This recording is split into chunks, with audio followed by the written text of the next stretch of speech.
Hello everybody, this is William T. Murtaugh, Mert Witness 1, and today I'm going to discuss Kirk, Pendergrass, and the Mountain of Stupid. And where this comes from is that there was a less than 2-minute clip that Kirk Pendergrass made, and in the 2 minutes he managed to make himself look astonishingly stupid. Now, the first half of this is a little thing he did having to do with the internet. Now, he claims that someone bought a domain and was impersonating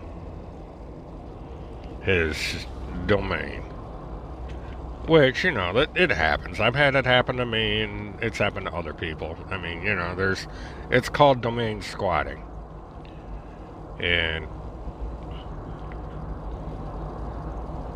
what you do is you go on ICANN, ICANN, and you can find out who has the registration of the domain, unless you opt for making it private.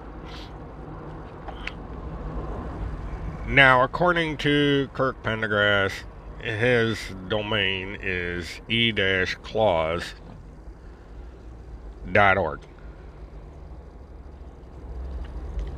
And what's interesting is that e-clause is a blog. It's a WordPress blog. And I have one of these, and the WordPress blog is hosted through GoDaddy. You get one of these GoDaddy domains with the built-in WordPress.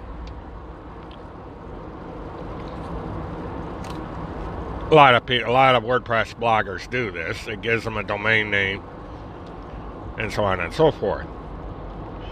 But if you'll note by the image that I put up,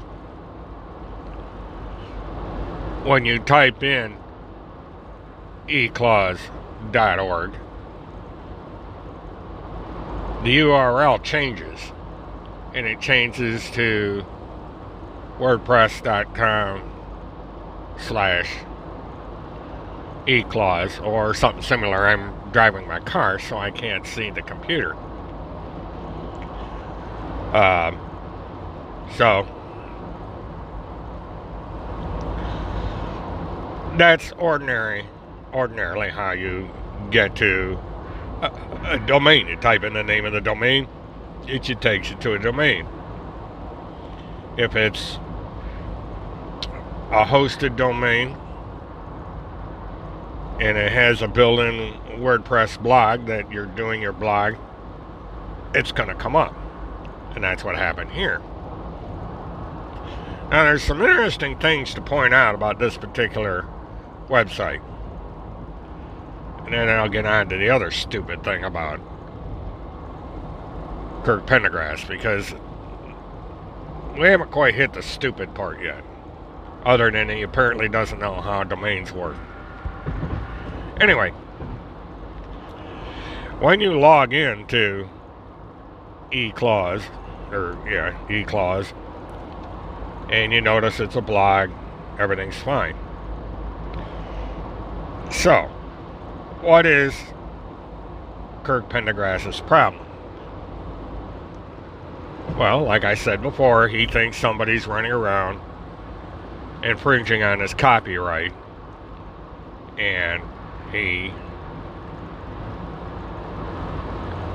claims that they're going to be dealt with, or they can be dealt with, and did it in his usual smirky way. Alright, where Kirk Pendergrass claims that he's being impersonated, hijacked, infringed upon, and so forth, is because he mentioned HTTP at the beginning of the domain name. that if you type that, you're going to get, if you type http:// you're going to be sent to the wrong web page. And no, you're not. You're going to get an error. And that's because of the string that's written. HTTP stands for Hypertext Protocol. It's a command set that used to be used way back in the old days of the internet. You used to have to type the HTTP:// if you wanted to get on a domain. You would do that, then you would type the name of the domain, and off you go. Well, a few things changed, and they no longer have to use that command. It's there. And what happens is when you type in HTTP, so on and so forth, you get an error code. Because it is sending an improper command to the internet. If you just type in the domain of where you want to go, it goes there. And by internet magic, all of a sudden, there's your HTTP:// and the name of your domain in your tagline, which is that long rectangular line at the top of a web page. Now, Kirk Pendergrass should have known this. You know, any 5-year-old knows this. Anybody that's been on the internet more than a week knows this. It's a basic internet 101. And yet this super duper expert on the law doesn't know basic internet functioning. And it was an incredibly stupid thing to say. But that's not the only thing that got Mr. Pendergrass on the mountain of stupid. And this also might get Mr. Pendergrass into a bit of legal trouble. Mr. Pendergrass went on to state that the E-Clause logo is a registered U.S. trademark. Oh, really? Well, if someone wants to visit the United States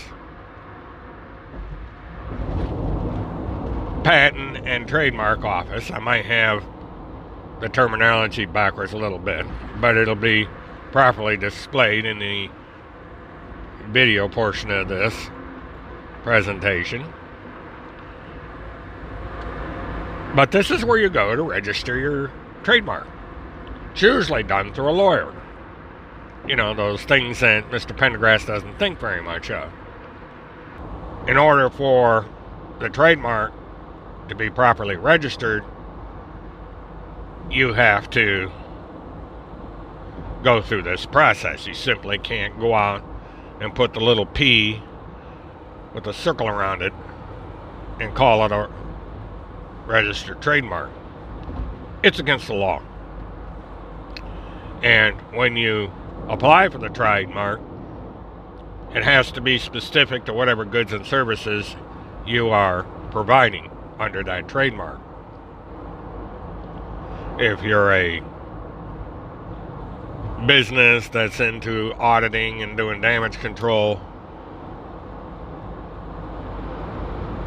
for either public or the government, that has to be stated in the trademark application. You can't put that up there and then go out and sell cars. It's not a valid trademark for that purpose. So, Mr. Pendergrass has violated the law because the trademark is not registered. Because if you put E-clause in the search engine as shown above, and it's legally registered, all the registration information will pop up. It'll say E-clause name of the registrant, which would be Mr. Pendergrass or the other guy, Mr. Hallett, who actually owns the company since he put his name on it, or whoever owns that particular trademark. It'll be there. It's not there.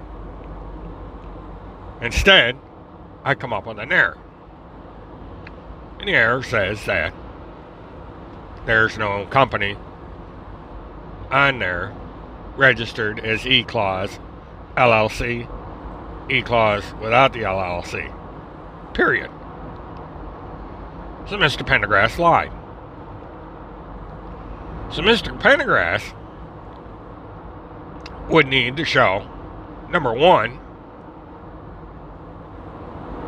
that E-Clause is a registered trademark. And in order to do that, he has to show all the information on the U.S. Trademark and Patent Office website. Because it's just like registering a domain. The information is up on there. Now this brings me to something a little confusing. Now the internet has something called ICANN.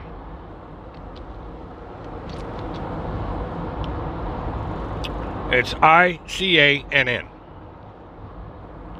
And it is the worldwide entity that is recognized as the repository for domain names. You register a domain, you do a whois, WHOIS search, or you can go on GoDaddy or any number of hosting sites and do a domain name search, and it forwards you to the ICANN database, and it tells you whether or not a specific domain name is registered and to who it's registered to.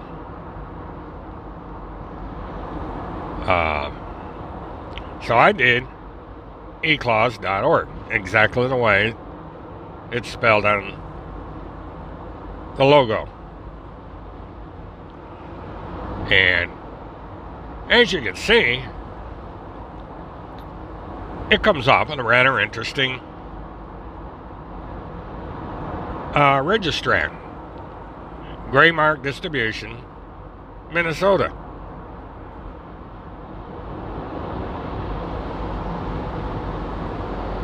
And I'm a little confused because under the rules set up by ICANN, you're supposed to have a name and address. You're supposed to have contact information. This is just a rule that they put in place. So I'm a little surprised to see such a vague listing here.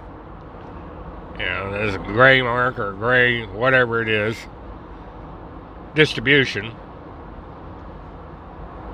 And that's it. No street address, nothing. No contact information at all. This is in violation. So I'm not sure what the ramifications of it are.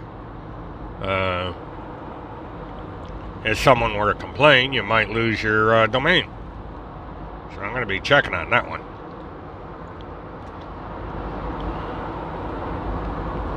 Now you can opt for what they call private registration, which means that, and it'll pop up, that if someone needed to contact the administrator of the domain, they would go through a process to get a hold of the administrator. So, but it would appear that once again, Kirk Pendergrass has got himself up on stupid mountain because he doesn't understand how things work. He doesn't understand how the legal system works, and he certainly doesn't understand how the internet works, and he also doesn't understand how copyrights work or trademarks work. He's inept and he's stupid. And with that, this is William K. Murtaugh, Mert Witness 1, Have a good one.